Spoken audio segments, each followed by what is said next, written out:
हाँ, तो कैसे हैं मेरे प्यारे साथियों, आशा करते हैं मस्त होंगे और स्वस्थ होंगे। पीछे की क्लास हम लोग जहाँ तक पढ़े थे अभी हम उससे आगे पढ़ेंगे। आज हम लोग मानव नेत्र यानी मानव नेत्र चैप्टर को आज हम लोग क्या करेंगे, खत्म करेंगे। यानी आज हम लोग मानव नेत्र का जो क्लास करने जा रहे हैं वो चौथी क्लास है, समझ गए। आज जो मानव नेत्र की जो हम लोग क्लास करने जा रहे हैं वो चौथी क्लास है। और ये चौथी क्लास में यह मानव नेत्र जो है चैप्टर क्या हो जाएगा, खत्म हो जाएगा। यानी आज हम लोग 4 क्लास पढ़ेंगे और यह मानव नेत्र का सबसे अंतिम क्लास है, समझ गए। अब बचेगा इसके बाद ऑब्जेक्टिव, तो हम लोग अगले क्लास में ऑब्जेक्टिव करेंगे, लेकिन थ्योरी के पर्पज से मानव नेत्र जो होता है वो खत्म हो गया, समझ गए। तो क्लास को स्टार्ट करने से पहले क्या करेंगे, वीडियो को शेयर करेंगे और लाइक करेंगे और चैनल को क्या करेंगे, सब्सक्राइब करेंगे, समझ गए। तो इतना काम करना आप लोग नहीं भूलेंगे। तो चलिए बिना देरी किए क्या करते क्लास को स्टार्ट करते हैं। चलिए अब देखते हैं हम एक दो पहले क्वेश्चन कर लेते हैं, उसके बाद जो है आगे पढ़ाई तो होके करेगा, समझ गए। एक दो पहले क्वेश्चन कर लेते हैं। हम आपको बताए थे जो वायुमंडलीय अपवर्तन स्टार्ट करने वाले ना, वायुमंडलीय अपवर्तन स्टार्ट करने वाले थे आप लोग, वही ना। चलिए इससे पहले कोई चीज हम पूछ लेते हैं एगो दूगो। अब देखिए, वही व्यक्ति को निकट दृष्टि दोष हो गया, किसी व्यक्ति को निकट दृष्टि दोष हो गया, बताइए वो व्यक्ति को कौन सी चश्मा लगाने की जरूरत है। वही व्यक्ति को निकट दृष्टि दोष है, बताइए वो व्यक्ति कौन चश्मा लगाए। निकट दृष्टि दोष है, बताइए उसे कौन चश्मा लगाना, बताइए। तो वो अवतल कौन सा चश्मा लगेगा उसे, अवतल लेंस लगेगा। कौन सा लेंस लगेगा उसमें, अवतल लेंस लगेगा, समझ गए। चलिए अब किसी व्यक्ति को दूर दृष्टि दोष हो गया, तब उसे कौन सी चश्मा लगेगा, बताइए। तो किसी व्यक्ति को दूर दृष्टि दोष हो गया, समझ गए। किसी को क्या हो गया, दूर दृष्टि दोष है, समझ गए। उसे कौन सी चश्मा की जरूरत है, बताइए। उसे कौन सी लेंस लगेगा, उसे उत्तल लेंस लगेगा। कौन सा लेंस लगेगा, उत्तल लेंस लगेगा। चलिए अब यहाँ से एक प्रश्न बनता है, एक छात्र ब्लैक बोर्ड के काफी निकट बैठा हुआ है। क्वेश्चन ध्यान से सुनिएगा, क्वेश्चन क्या है। एक छात्र ब्लैक बोर्ड के काफी नजदीक बैठा हुआ है, उसे ब्लैक बोर्ड पे लिखे अक्षर देखने में दिक्कत होता है, यानी कठिनाई होता है। अब बताइए वह छात्र किस दोष से पीड़ित है और इसका उपचार कैसे होगा। देखिए ध्यान से सुनिएगा, क्वेश्चन बहुत गौर से सुनिएगा, क्वेश्चन बहुत अच्छा क्वेश्चन है। हाँ, यहाँ पे पहले हम इसे मिटा देते हैं, समझ गए। आप लोग पहले इसे बताइएगा फिर हम आपको बताएंगे। चलिए यहाँ भी देखिए, ये दो क्वेश्चन बहुत हीटेड क्वेश्चन है।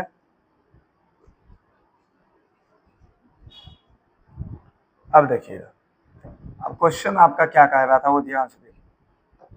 क्वेश्चन कह रहा है एक छात्र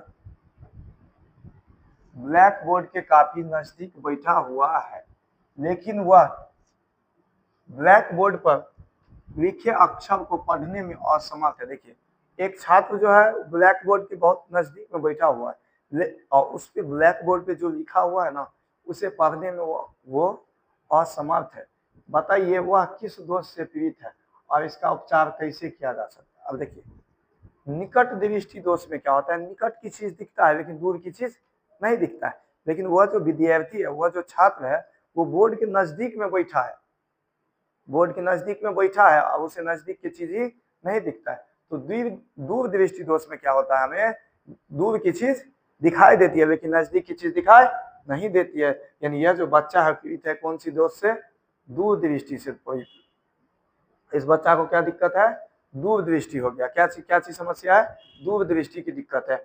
अब बताइए दूर दृष्टि दोष में क्या होता है, दूर की वस्तु दिखाई देती है और नजदीक की वस्तु नहीं दिखाई देती है।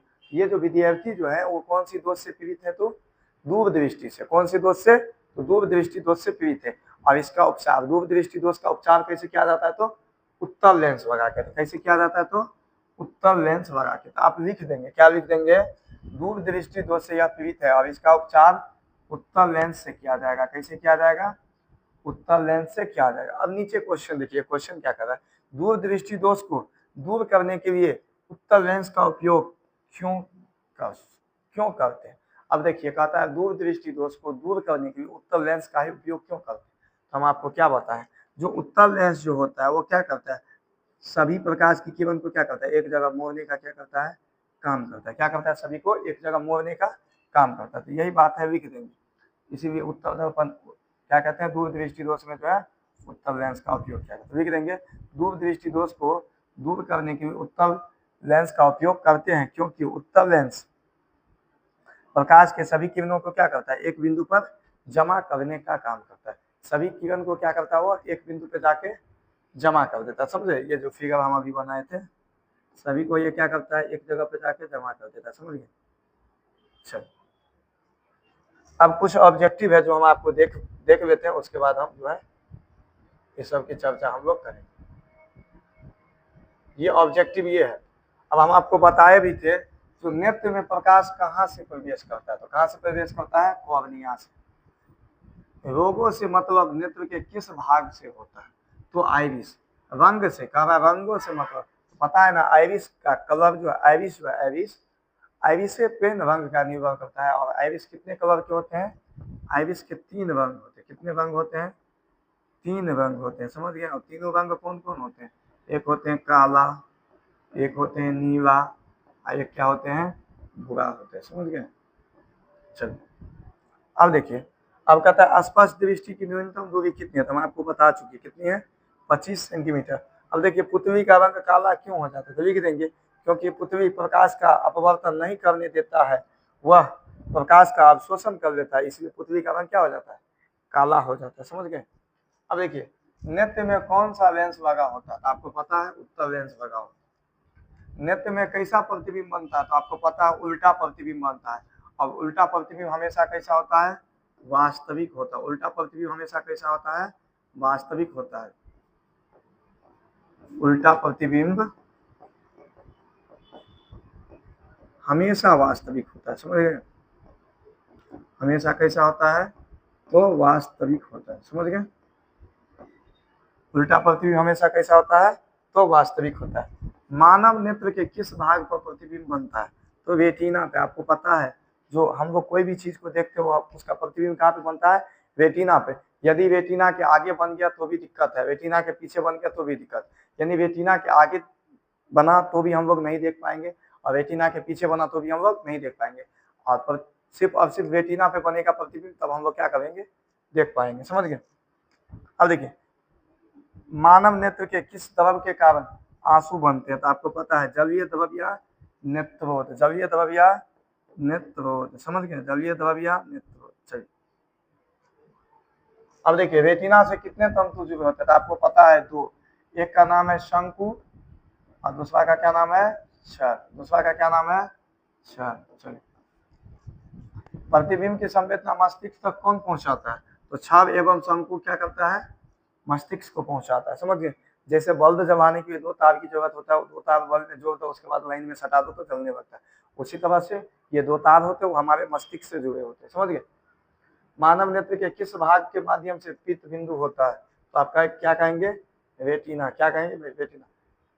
पित्त बिंदु में कौन सा तंतु होते हैं, तो शंकु होते हैं। कौन सा तंतु होते हैं, तो शंकु होते हैं। चलिए अब दृष्टि दोष के बारे में हम आपको बता दिए थे, जो कई कारणों से क्या होती है बाबू, प्रतिबिंब रेटिना पर न बन के उसके आगे बन जाता है या तो उसके पीछे बन जाता है, जिसके कारण क्या होता है, हम लोग किसी वस्तु को प्रतिबिंब हम लोग नहीं देख पाते। यानी रेटिना पे प्रतिबिंब बनेगा तब हम देख पाएंगे। इसी को हम लोग क्या कहते हैं, दृष्टि दोष कहते हैं। और ये 3 प्रकार के होते हैं, बता दिए थे आपको, निकट दृष्टि दोष, दूर दृष्टि दोष और जरा दृष्टि दोष।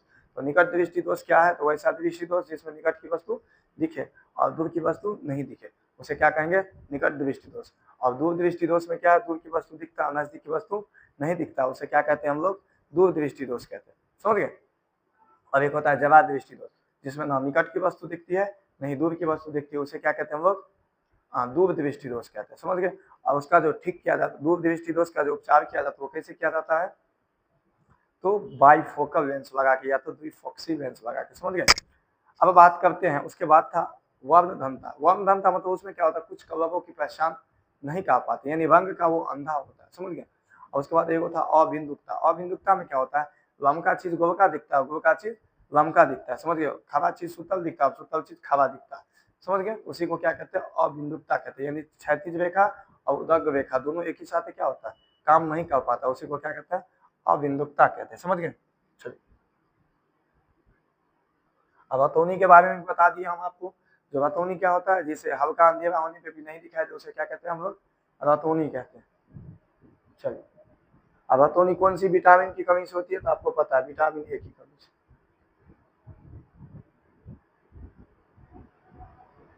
अब चाहिए, अब आपका जो क्वेश्चन आता है वो क्या आता है, वायुमंडलीय अपवर्तन। क्वेश्चन क्या है आपका, वायुमंडलीय अपवर्तन। आखिर ये होता क्या है, वायुमंडलीय अपवर्तन क्या होता है। सबसे पहले हमें क्या जानना है, हम लोग अभी पढ़ क्या रहे हैं, वायुमंडलीय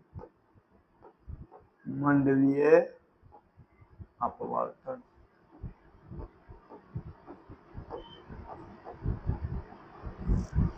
वायुमंडलीय अपवर्तन,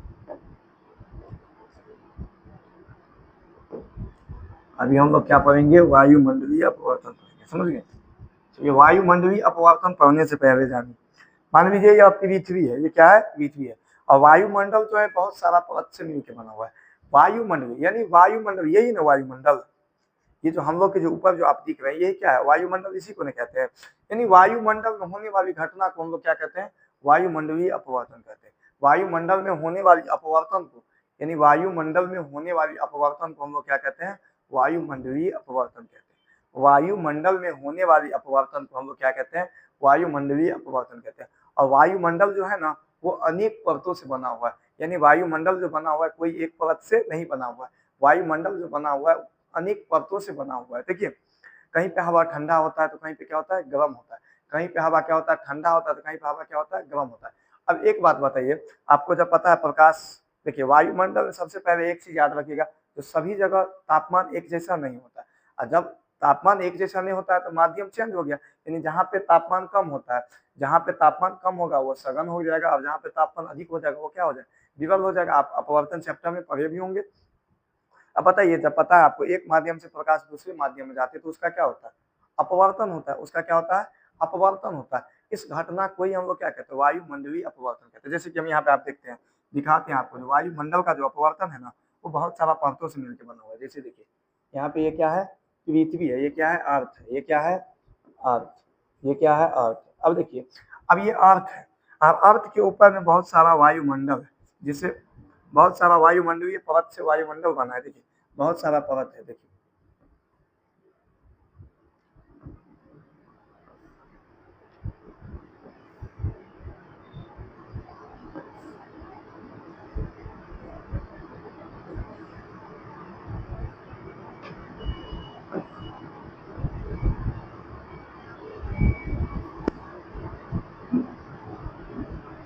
इसे हम मिटा दें, चलिए इसे हम साइड कर देते हैं।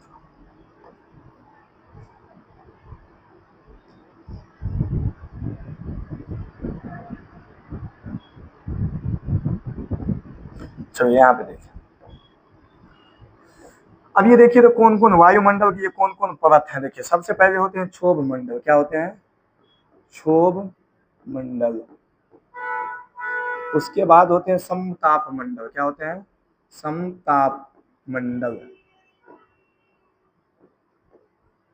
उसके बाद होते हैं समताप मंडल के बाद होते हैं मध्य मंडल।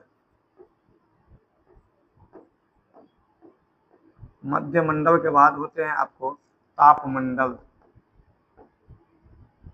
मध्य मंडल के बाद क्या होते हैं, ताप मंडल। और ताप मंडल के बाद होते हैं आपको ब्राहा मंडल, क्या होते हैं, ब्राहा मंडल। अब देखिए, अब जो वायुमंडल जो है ये वायुमंडल विभिन्न परतों से मिलकर क्या हुआ है, बना है। ये क्या होते हैं, आपको क्या बताया अभी आपको, ब्राहा मंडल, बाह्य मंडल। अब देखिए वायुमंडल जो बना हुआ है वो अनेक परतों से बना हुआ है। देखिए कहीं पे हवा ठंडा है तो कहीं पे गर्म है, कहीं पे ठंडा है तो कहीं पे गर्म है। अभी हम लोग जो जितना जहाँ पे रहते हैं सबसे नीचा हवा जो कहाँ पे ठंडा है, यहीं पे हवा ठंडा है, समझ गए। तो देखिए कहीं पे क्या, अब ये यहाँ से मान लीजिए सूर्य की प्रकाश यहाँ से निकलेगा, मान लीजिए यहाँ पे सन है, क्या है, यहाँ पे क्या है, सूर्य है। देखिए यहाँ पे क्या है, मान लीजिए ये सूर्य है, समझ गए, ये क्या है, सूर्य है। अब जो यहाँ से प्रकाश निकलेगा अब इस माध्यम को पार करेगा। अब ये माध्यम से पार करेगा तो देखिए ये यहाँ पे आके फिर क्या होगा, इसका अपवर्तन होगा, इधर जाएगा, फिर यह इधर जाएगा, फिर यह इधर आएगा, फिर ये इधर आएगा, फिर ये इधर जाएगा, फिर ये इधर आएगा, फिर इधर, इधर, इधर, फिर इधर जाके फिर क्या होगा, फिर यहाँ पे जाके धरती पे आएगा। समझ गए। अब देखिए वायुमंडल में अनेकों बार उसका क्या होगा, अपवर्तन होगा। और वायुमंडल में आपको पता है जो हर एक जगह जो तापमान होता है वो एक जैसा नहीं होता। अब वायुमंडल जो बना हुआ है वो विभिन्न परतों से बना हुआ है। यही घटना के कारण, इसी घटना को हम लोग क्या कहते हैं, वायुमंडलीय अपवर्तन कहते हैं। यानी जब प्रकाश की किरण एक माध्यम से दूसरे माध्यम में आता है उसका क्या होता है, अपवर्तन होता है। तो अपवर्तन होने की इस घटना को हम लोग क्या कहते हैं, वायुमंडलीय अपवर्तन कहते हैं। और आपको पता है वायुमंडल का जो परत बना हुआ है ना वो विभिन्न परत से बना हुआ है, कोई एक परत से नहीं है। और सभी जगह का तापमान क्या है, सभी जैसा है। यही कारण है कि वायुमंडल अपवर्तन होता है। समझ गए। चलिए तो यहाँ से यही क्वेश्चन कहता है, क्या कहता है क्वेश्चन। और हाँ यहाँ से आपको एक चीज और पूछता है, तो वायुमंडलीय अपवर्तन के कारण कौन कौन सी घटना होती है, क्या पूछते हैं, वायुमंडलीय अपवर्तन के कारण, वायुमंडलीय अपवर्तन के कारण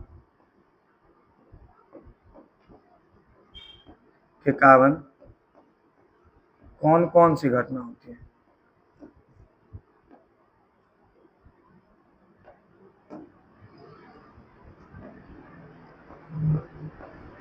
कौन कौन सी घटना होती है, कौन कौन सी घटना होती है बताइए। तो वायुमंडलीय अपवर्तन के कारण जो जो घटना होता है वो सुनिए सबसे पहले ध्यान से। सबसे पहला जो घटना होता है वो तारा टिमटिमाता है। क्या होता है, तारा जो टिमटिमाता है वो किसके कारण टिमटिमाता है, वायुमंडल अपवर्तन के कारण। तारों का टिमटिमाना, तारे का टिमटिमाना।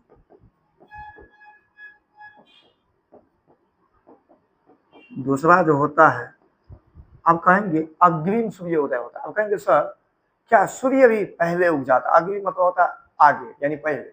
अब बताएंगे तो क्या सूर्य भी उदय भी पहले हो जाता था, हाँ सूर्य उदय भी पहले होता है, अग्रिम सूर्योदय, अग्रिम सूर्योदय। समझ गए, अग्रिम सूर्योदय। और निलंबित सूर्यास्त, निलंबित सूर्यास्त का मतलब समझे, यानी सूर्य भी लेट से अस्त होता है। क्या होता है, कभी कभी लेट से अस्त होता है। तो निलंबित सूर्यास्त,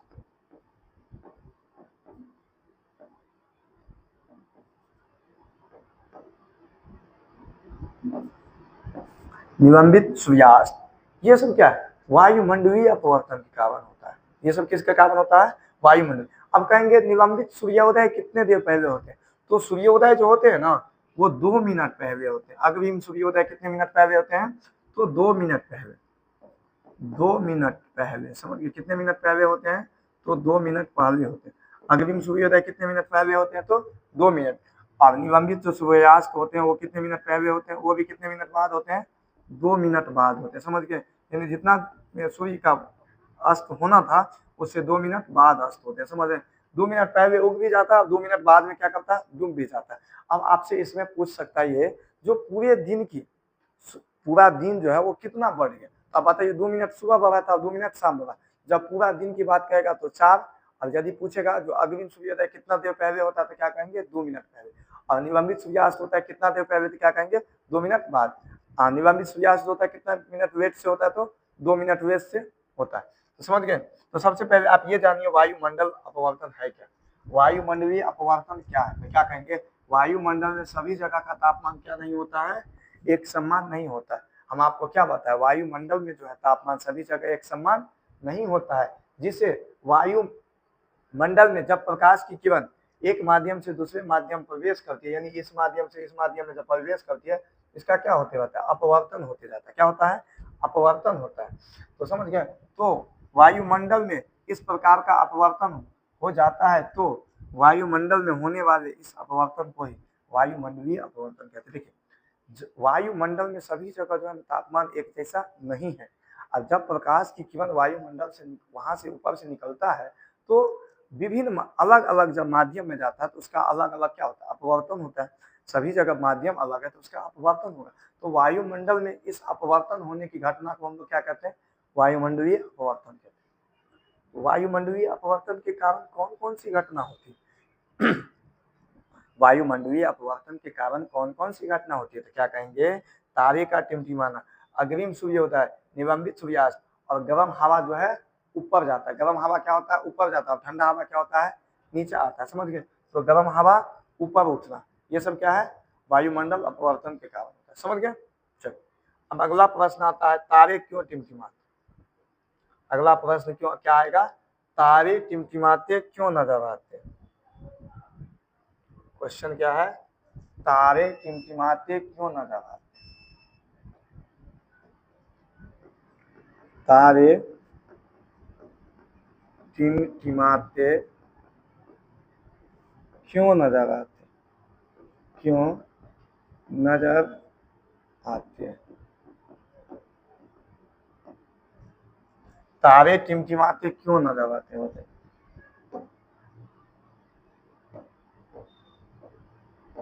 तो तारे टिमटिमाते क्यों आते हैं नजर? देखिए,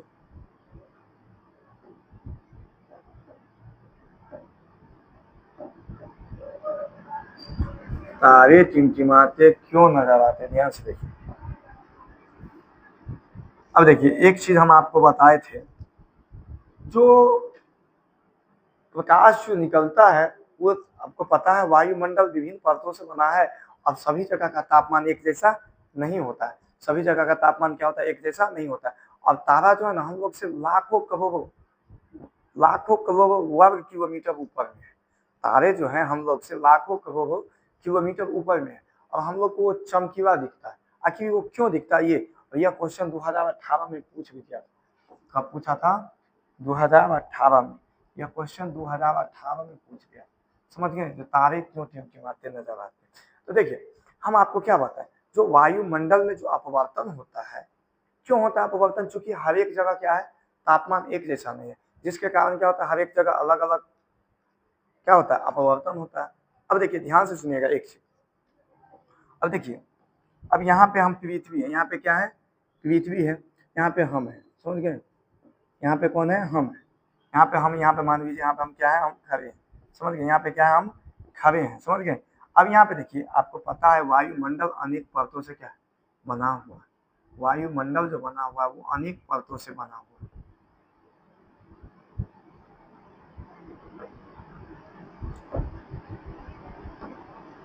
अब इसे थोड़ा साइड कर दिया जाए।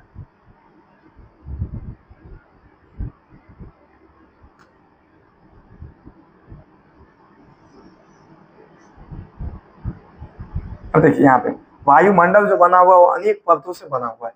मान लीजिए तारे यहाँ पे, हम लोग से जो तारा है लाखों करोड़ों किलोमीटर ऊपर में है। समझ गए? लाखों करोड़ों किलोमीटर ऊपर में। लेकिन हम लोग को क्या लगता है, जो क्या कहते हैं, ये वो बांस गाड़ लेंगे 10-20 फीट का, तो हम लोग पिए जाएंगे तारा को। ऐसे नहीं बनते रहता रात को। अब एक गाना भी निकला है, अगर अगर हाथ मेरा आसमान तक जाता तो कदमों में सारे सितारे बिछाते। यानी अगर उसका हाथ जो है आसमान तक जाता ना, तो तारा उसके कदमों में बिछा देता। समझ गए? लेकिन आसमान तक तो हाथ ही नहीं जाता। अब देखिए, यहाँ पे तारा टिमटिमा रहा है। समझ गए? यहाँ पे क्या हो रहा है? तारा टिमटिमा रहा है। अब यहाँ पे जब तारा टिमटिमा रहा है, तब बताइए अब यहाँ पे आएगा। अब मान लीजिए यहाँ पे तारा टिमटिमा रहा है, यहाँ से प्रकाश निकलेगा तो यहाँ आएगा। अब यहाँ पता है आपके परत है, और पता है ना कहीं पे हवा क्या है, ठंडा है, तो कभी क्या है, कहीं पे क्या है, गर्म है। यानी अलग अलग माध्यम है। तो आप देखिए, यहाँ से जो आएगा, तो अब इसमें जो प्रवेश करेगा तो इसका अपवर्तन होगा, ये यहाँ आएगा। फिर यहाँ से फिर क्या होगा? अपवर्तन होगा तो यहाँ आएगा। फिर इसका अपवर्तन होगा तो यहाँ, फिर यहाँ, फिर यहाँ, फिर यहाँ। अब बताइए, फिर इसका अपवर्तन होकर यहाँ आएगा। अब बताइए, तो हमें क्या होता है, तारा जो है वहां पे है। और देखिए, बार बार अपवर्तन होने के कारण क्या होता है, तारा हमें कभी चमकीला दिखाई देता है तो कभी धुंधला दिखाई देता है। यानी वायुमंडल अपवर्तन के कारण, जब इसका अपवर्तन होता है ना, उस अपवर्तन के कारण तारा कभी हमें धुंधला दिखाई देता है तो कभी चमकीला दिखाई देता है। बार बार, यानी बेर बेर जो है तारा का ये धुंधला और चमकीला दिखना ही क्या कहलाता है? तारे का टिमटिमाना कहलाता है। समझ गए? तो यही को हम क्या करेंगे? लिख देंगे। क्या कहेंगे? देखिए, तारे का टिमटिमाने नजर क्यों आते हैं? 2018 में पूछा था क्वेश्चन। लिख देंगे, वायुमंडल अपवर्तन के कारण तारों से निकलने वाली प्रकाश की तीव्रता कभी बढ़ती है तो कभी क्या होती है, घटती है, जिसके कारण तारा कभी क्या होती है, धुंधला होती दिखाई देते हैं तो कभी चमकीले दिखाई देते हैं। इस तरह बार बार तारों का धुंधला या चमकीला दिखना ही तारों का टिमटिमाना कहलाता है। समझ गए? इस तरह जो है तारों का बार बार धुंधला या चमकीला दिखना ही क्या कहलाता है, तारों का टिमटिमाना कहलाता है। देख रहे हैं यहाँ पे, देख रहे हैं सबसे तारा टिमटिमाना, यह हम लोग से बहुत दूर है, बहुत दूर है। समझ गए? अब बात करते हैं, तारे तो टिमटिमाते हैं लेकिन ग्रह नहीं टिमटिमाते। देखिए कहता है तारे तो टिमटिमाते हैं, ग्रह नहीं टिमटिमाते हैं। क्यों नहीं टिमटिमाते? नहीं टिमटिमाते हैं क्यों? अब बताइए, तारा तो टिमटिमाता है लेकिन ग्रह क्यों नहीं टिमटिमाता है? बताइए। तो देखिए ध्यान से, तारा क्या होता है, देखिए यहाँ पे हम लोग हैं, ये मान लीजिए ये क्या है, ये पृथ्वी है। समझ गए? ये क्या है, अर्थ है। ये क्या है, पृथ्वी है।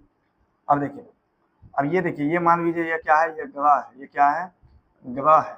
और ये मान लीजिए ये तारा है। ये क्या है, तारे है। अब बताइए, ये पृथ्वी से क्या है, काफी निकट है, ग्रह क्या उससे दूर है। यानी पृथ्वी से ग्रह क्या है, काफी नजदीक है, जिसके कारण इसका अपवर्तन नहीं होता है।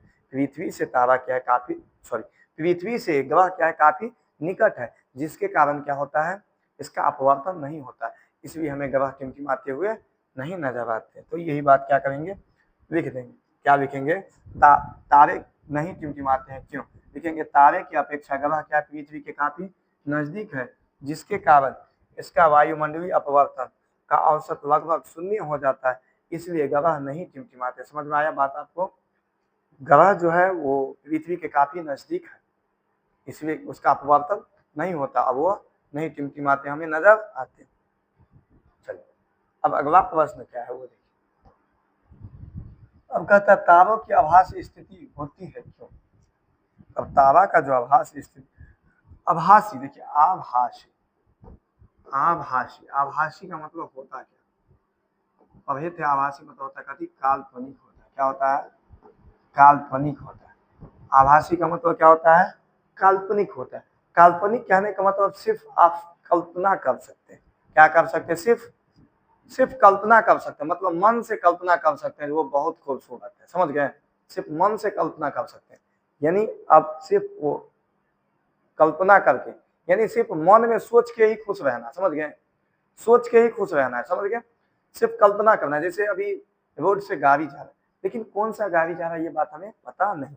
गाड़ी जा रहा है लेकिन कौन सा गाड़ी जा रहा है हमें पता नहीं, यानी सिर्फ कल्पना कर रहे हैं। अब 4 चक्का जा रहा है कि 2 चक्का जा रहा है कि 3 चक्का जा रहा है हमें पता नहीं है, सिर्फ सोच के खुश रहना। समझ गए? सिर्फ सोचना है, वहां जाना नहीं। समझ गए? सिर्फ सोच के खुश रहना। अब देखिए ध्यान से देखिए, अब देखिए यहाँ पे हम लोग हैं, ये क्या है, अर्थ है। अर्थ क्या है, समझ गए? अब देखिए ये वायुमंडल के अनेक परतों हैं, अनेक क्या है, वायुमंडल का अनेक क्या है, परत है। अब देखिए ये अनेक परत है। मान लीजिए तारा यहाँ पे टिमटिमा रहा है। समझ गए? तारा यहाँ पे क्या हो रहे हैं, टिमटिमा रहे हैं। अब क्या होगा, तारा यहाँ से जैसे यहाँ पे आएंगे तो क्या होगा, इसका अपवर्तन होगा। फिर यहाँ से फिर यहाँ आएंगे, फिर से अपवर्तन होगा। फिर इसमें प्रवेश करेंगे, यहाँ अपवर्तन होगा। फिर इसमें प्रवेश करेंगे तो यहाँ अपवर्तन होगा। फिर इसमें प्रवेश करेंगे तो यहाँ अपवर्तन होगा। फिर इसमें प्रवेश, देखिए यहाँ पे कोई आदमी खड़ा है। समझ गए? फिर इसमें क्या होगा, फिर इसमें से फिर यहाँ पे आएगा, अब हमें दिखाई देगा। देखिए अब देखिए, हम जो यहाँ पे खड़े हैं तो हमें दिखेगा तारा यहाँ पे। समझ गए? हम जो यहाँ पे खड़े हैं तो हमें तारा कहाँ दिखेगा, यहाँ पे। लेकिन यहाँ पे, यहाँ के आदमी को कहाँ पता चलेगा, यहाँ पे। अब यहाँ के आदमी को पता चलेगा यहाँ पे, अब यहाँ के आदमी को पता चलेगा यहाँ पे, अब यहाँ के आदमी को पता चलेगा यहाँ, अब यहाँ के आदमी को पता चलेगा यहाँ। अब आते हैं एक्चुअल में तारा यहाँ पे, लेकिन सबको सब जगह दिख रहा है, यानी इसका स्थिति फिक्स नहीं, सिर्फ कल्पना कर रहा है। सिर्फ क्या है, काल्पनिक स्थिति है। यही इसका मतलब, जगह जो है ना काल्पनिक जगह है, यानी हम लोग जो देखते हैं वो हकीकत जगह इसका नहीं है। इसी को कहते हैं तारे की आभास स्थिति। क्या है, तारे की आभास स्थिति है। समझ गए?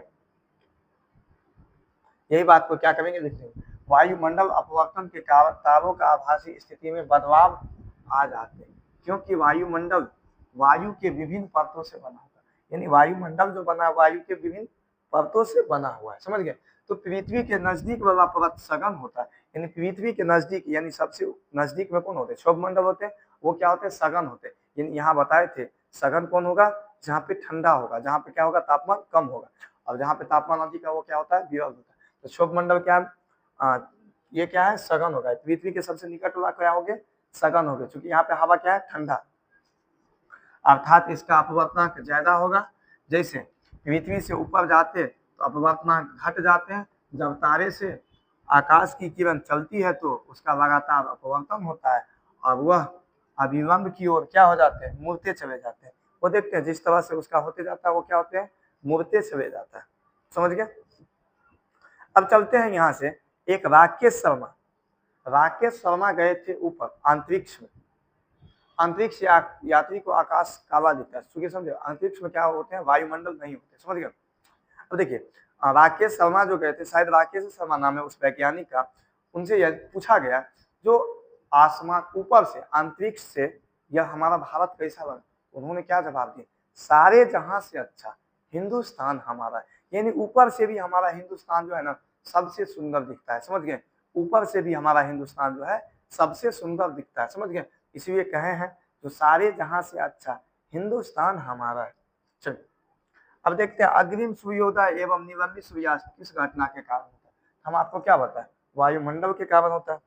तो लिख देंगे यह वायुमंडल अपवर्तन के कारण होता है। इसमें एक दिन की आभासी लंबाई 4 मिनट होता है।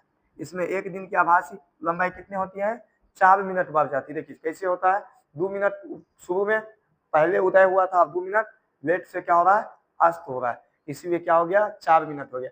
यदि सीधे पूछेंगे आपको अग्रिम सूर्योदय कितने मिनट पहले होते हैं तो आप क्या कहेंगे, 2 मिनट।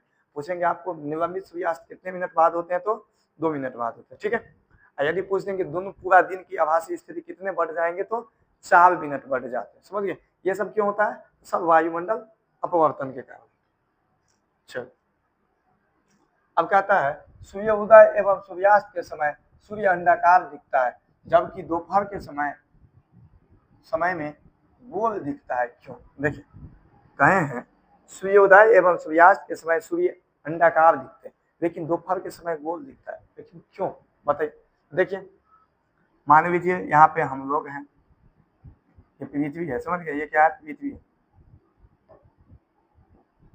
ये क्या है, पृथ्वी। देखिए आप देखेंगे सुबह के समय में सूर्य भगवान इधर उगते हैं, समझ गए, सन है, ये क्या है, सन है। सुबह के समय में आप देखेंगे सूर्य भगवान क्या करते हैं, इस साइड, मतलब कौन साइड में होते हैं, समझ गए। अब देखेंगे शाम के समय में देखेंगे कुछ एक साइड में जाते हैं, समझ गए। यानी जब सूर्य का अस्त होता है तो देखेंगे साइड में अस्त होता है, लेकिन जब दोपहर का समय होता है ना उस समय देखेंगे सूर्य पूरा बीच में रहता है। कहाँ पे रहता है, पूरा बीच में रहता है। समझ गए, दोपहर के समय में क्या रहता है, सूर्य बीच में रहता है। समझ गए, दोपहर के समय में सन कहाँ पे रहता है, सूर्य भगवान कहाँ पे रहते हैं, कपार के ठीक सामने। क्या वहां पे रहते हैं, कपार के ठीक सामने। देखिए अब देखिए दोपहर के समय में क्या होता है, सुबह के समय में क्या होता है, इस साइड में, और शाम के समय में किस साइड में, इस समय में। मान लीजिए, समझ गए, मान लेते हैं इधर क्या है, सुबह है, ये क्या है, यह क्या है, सुबह है, और ये क्या है, दोपहर है, और ये क्या है, शाम है, ये क्या है, शाम है। अब एक चीज आप देखिए, दोपहर के समय में, सुबह के समय में इकोनॉम है, शाम के समय में इकोनॉम है, और सुबह के समय में सूर्य भगवान ठीक ऊपर में रहते हैं, ठीक सामने। तो देखिए इस समय जो प्रकाश की किरण तिरछी आती है, जब तिरछी आती है तो इसका अपवर्तन ज्यादा होता है। क्या होता है, अपवर्तन होता है। लेकिन जब ये प्रकाश की किरण इसी तरह लंबवत गिरती है इसका अपवर्तन नहीं हो पाता, इसका अपवर्तन नहीं हो पाता, जिसके कारण हमें क्या दिखता है, इसका अपवर्तन नहीं हो पाता, जिसके कारण हमें गोल दिखता है। और सुबह और शाम के समय में क्या होता है, अपवर्तन होता है। सुबह और शाम के समय में क्या होता है, अपवर्तन होता है, इसलिए हमें क्या दिखता है, अंडाकार दिखता है। लेकिन दोपहर के समय में इसका अपवर्तन नहीं होता, क्योंकि सूर्य की प्रकाश क्या होती है, सीधे लंबवत गिरती है। समझ गए, यहाँ पे क्या होता है, अपवर्तन नहीं हो पाता, जिसके कारण हमें क्या दिखता है, गोल दिखता है। समझ गए, इसी बात को क्या करेंगे, हम लिख देंगे, क्या करेंगे, सूर्योदय एवं सूर्यास्त के समय वायुमंडल अपवर्तन अधिक और असमान रूप से होता है, जबकि दोपहर के समय लंबवत प्रकाश की किरण गिरती है।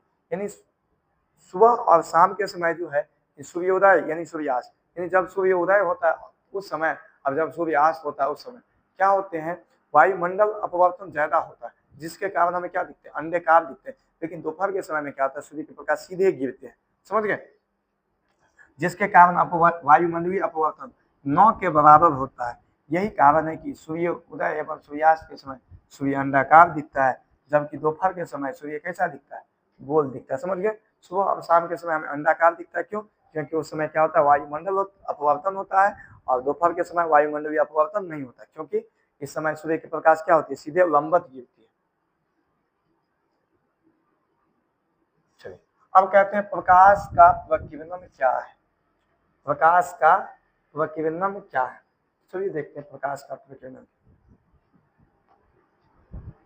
देखिए, जब सूर्य की प्रकाश पर सूक्ष्म कणों को जब प्रकाश निकलते हैं ना, उसको क्या करते हैं, देखिए जैसे यहाँ से प्रकाश निकल रहे हैं, यहाँ से, समझ गए, ये सन है, इस सूर्य से क्या निकल रहा है, ये सूर्य है, इससे प्रकाश निकलेंगे, समझ गए, इससे क्या निकलेंगे, बहुत सारे प्रकाश निकलेंगे, समझ गए, इससे क्या निकलेंगे, बहुत सारे प्रकाश निकलेंगे। इससे प्रकाश जब निकलते हैं ना, इसमें ये प्रकाश जो है ना, सभी ध्रुव कणों को क्या कर लेते हैं, अवशोषित कर लेते हैं। सभी ध्रुव कणों को क्या करते हैं, अवशोषित कर लेते हैं। सभी ध्रुव कणों को ये क्या कर लेते हैं, अवशोषित कर लेते हैं। अब अवशोषित करने के बाद इसे क्या करते हैं, कुछ समय बाद इसे देखिए, वायुमंडल में क्या होता है, बहुत सारा गैस होता है और बहुत सारे ध्रुव कण होते हैं, उसे ये क्या कर लेते हैं, प्रकाश अवशोषित। प्रकीर्णन का मतलब होता है फैलना, क्या होता है, प्रकीर्णन। प्रकीर्णन का मतलब क्या होता है, फैलना। प्रकीर्णन का मतलब क्या होता है, फैलना, समझ गए। प्रकीर्णन का मतलब क्या होता है, फैलना, यानी प्रकाश को ये क्या करता है, फैला देता है। तो ये समझे, ये क्या करता है, सूर्य की प्रकाश अपनी ओर सभी को क्या करते हैं, अवशोषित कर लेते हैं, उसे कुछ समय बाद क्या करते हैं, फैला देते हैं। इसी को क्या कहते हैं, प्रकाश का प्रकीर्णन। आप ये भी लिख सकते हैं, प्रकाश के विभिन्न दिशा में बिखरना क्या कहलाता है, प्रकीर्णन कहलाता है। क्या कहलाता है, प्रकीर्णन कहलाता है। यही बात को क्या करेंगे, लिख देंगे। जब सूर्य का प्रकाश पृथ्वी के वायुमंडल में क्या करती है, प्रवेश करती है, तो वायुमंडल में उपस्थित विभिन्न गैस जैसे अणु, परमाणु प्रकाश को क्या कर लेते हैं, अवशोषित कर लेते हैं, और कुछ समय के बाद ये प्रकाश को चारों ओर क्या करते हैं, फैला देते हैं। तो प्रकाश के इस घटना को प्रकाश का प्रकीर्णन कहते हैं। प्रकाश की तीव्रता आपतित प्रकाश की किरण तरंगदैर्घ्य के चौथे भाग के वैध क्रमानुपाती होता है। ये सब आपको नहीं लिखना है, ये सब आपको क्या करना है, नहीं लिखना है। लेकिन एक चीज आप जरूर याद रखेंगे, जिस रंग का नोट में याद रखेंगे,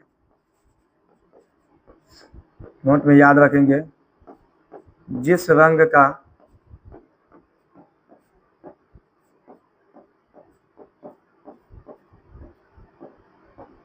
तरंगदैर्घ्य अधिक होता है, जिस रंग का तरंगदैर्घ्य अधिक होता है,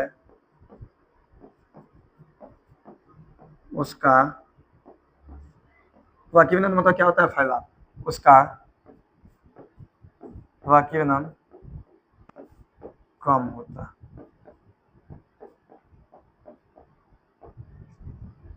दूसरा आप लिखेंगे, जिस कलर का, नोट नंबर 2 में लिखेंगे, जिस रंग का यहाँ पे का छूट गया, का भी लिखेंगे, जिस रंग का तरंगदैर्घ्य कम होता है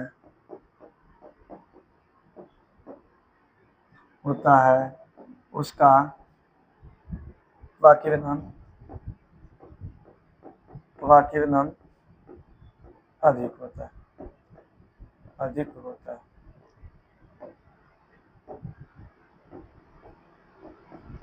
यह चीज आपको याद रखना है। अब आप एक बात बताइए, किस कलर का तरंगदैर्घ्य सबसे अधिक होता है, तो लाल कलर का। लाल का तरंगदैर्घ्य क्या होता है, अधिक। सबसे अधिक तरंगदैर्घ्य किसका होता है, किस रंग का तरंगदैर्घ्य सबसे अधिक होता है, किस रंग का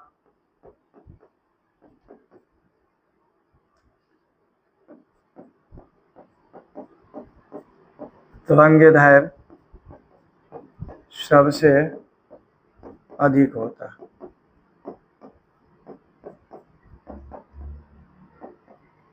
तो क्या बताएंगे आप, किसका सबसे अधिक तरंगदैर्घ्य होता है, तो लाल का। किसका होता है, लाल का।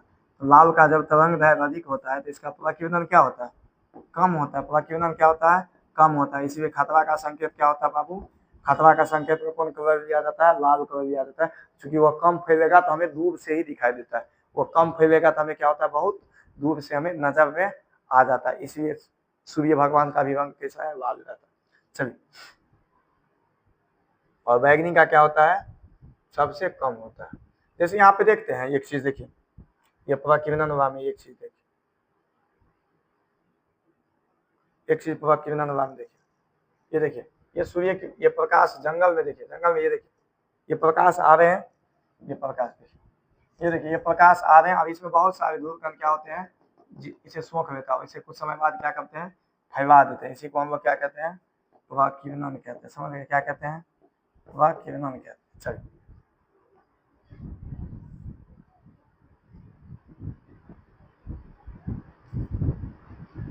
अगला प्रश्न क्या है आपका, टिंडल प्रभाव क्या है। टिंडल प्रभाव क्या है, तो टिंडल प्रभाव का सबसे अच्छा उदाहरण देखने के लिए आपको यहाँ से मिलेगा। देखिए मान लीजिए ये मेरा घर है, या मान लीजिए ये क्या मेरा घर है, मान लीजिए ये घर का ये क्या है, यहाँ पे दरवाजा है, ये क्या है, यह गेट है, ये घर का ये क्या है, गेट है। समझ गए। अब देखिए, और यहाँ पे मान लीजिए खिड़की है, यहाँ पे क्या है, खिड़की है, यहाँ पे क्या है, खिड़की है। अब इस खिड़की से देखेंगे आप, प्रकाश हल्का से भी खुला रहता है ना, इसमें देखेंगे आप प्रकाश आता है, क्या आता है, प्रकाश, बहुत सारा प्रकाश। और प्रकाश में क्या देखेंगे, बहुत सारा धूल का। ये क्या है, टिंडल प्रभाव है। ये क्या है, टिंडल प्रभाव है। समझ गए। इसी को क्या कहते हैं, टिंडल प्रभाव कहते हैं। लिख देंगे टिंडल प्रभाव क्या है, जब कोलाइडी कण प्रकाश की किरण को दर्शाते हैं तो इस घटना को क्या कहा जाता है, टिंडल प्रभाव।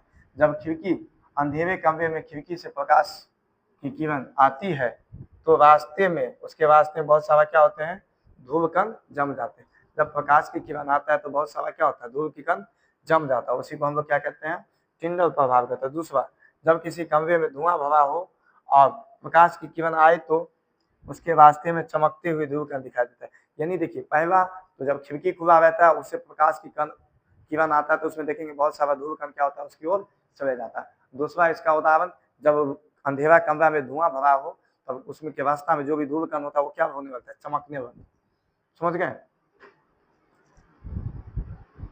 अब भाई यहाँ पे कहता है स्वच्छ आकाश का रंग नीला क्यों है। स्वच्छ, इसको नहीं लिखना है, से एक चीज को मिटा दीजिए, ये आंसर थोड़ा बड़ा करने का, आंसर जितना हो सके उतना छोटा लिखना चाहिए।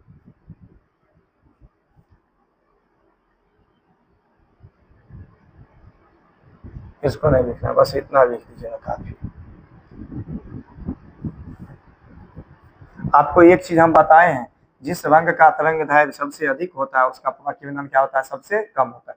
जिस रंग का, ये 2000 तो यह पूछा था, ये क्वेश्चन भी है आप इसे तो याद रखिएगा।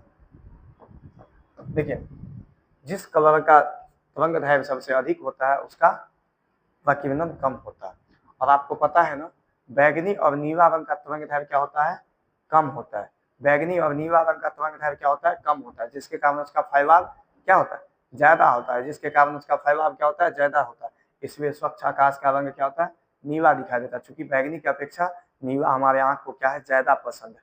बैगनी की अपेक्षा नीला हमारे आंख को ज्यादा पसंद है। तो लिख देंगे, जिस रंग का तरंग दैर्घ्य जितना ज्यादा होगा उसका प्रकीर्णन उतना ही कम होगा, तथा जिस रंग का तरंग दैर्घ्य कम होता है उसका प्रकीर्णन अधिक होता है। इसलिए बैगनी एवं नीले रंग के प्रकाश का प्रकीर्णन ज्यादा होता है और हमारी आंख बैगनी की अपेक्षा नीला को क्या करता है, ज्यादा देखता है। इसलिए आकाश का रंग कैसा हमें दिखाई देता है, नीला दिखाई देता है। क्या दिखाई देता है, नीला। समझ में आ गया। जिस रंग का तरंग दैर्घ्य जितना कम होगा उसका प्रकीर्णन उतना अधिक होगा। नीला और बैगनी रंग का तरंग दैर्घ्य क्या है, कम है।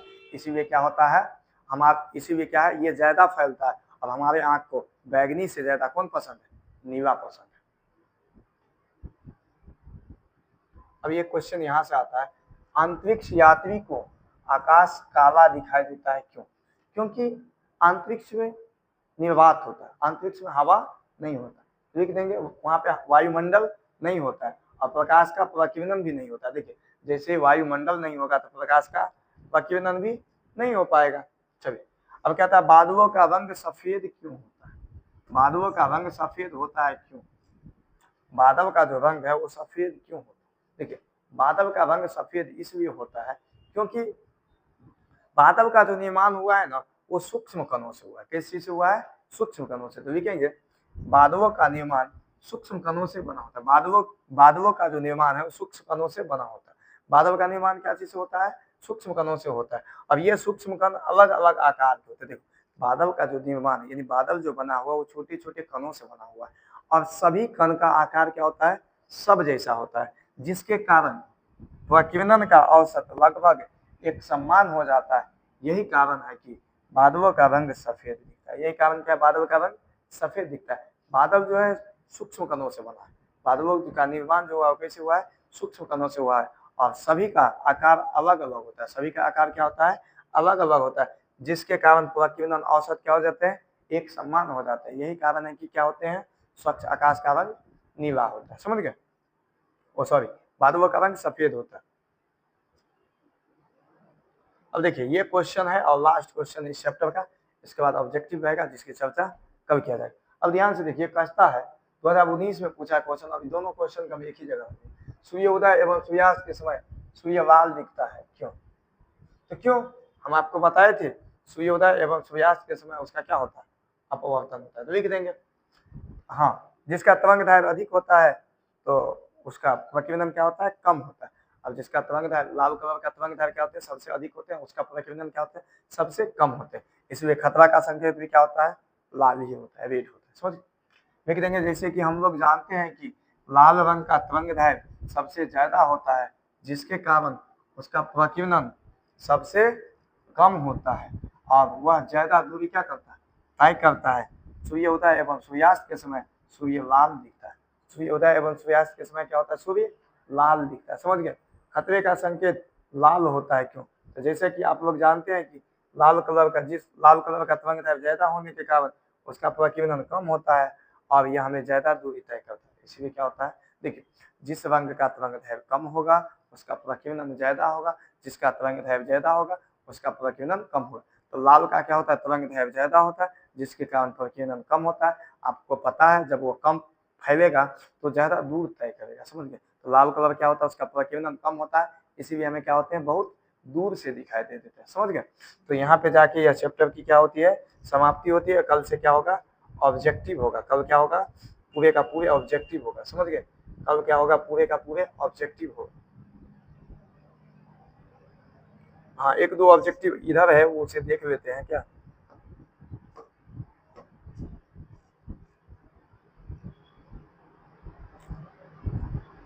कल जो ऑब्जेक्टिव होगा बहुत ऑब्जेक्टिव है। समझ गए? 61 को 62 को ऑब्जेक्टिव है। ठीक है, तो आज की क्लास को यहीं पे खत्म कर देते, नहीं तो क्लास लंबा हो जाएगा। फिर कल क्या होगा? कल इस चैप्टर को पूरा पूर्णतः यानी पूरे अच्छे से क्या करेंगे? खत्म कर देंगे। समझ गए? तो आज की क्लास को यहीं पे हम क्या करते हैं? खत्म करते हैं। क्लास कैसा होगा कमेंट जरूर करेंगे।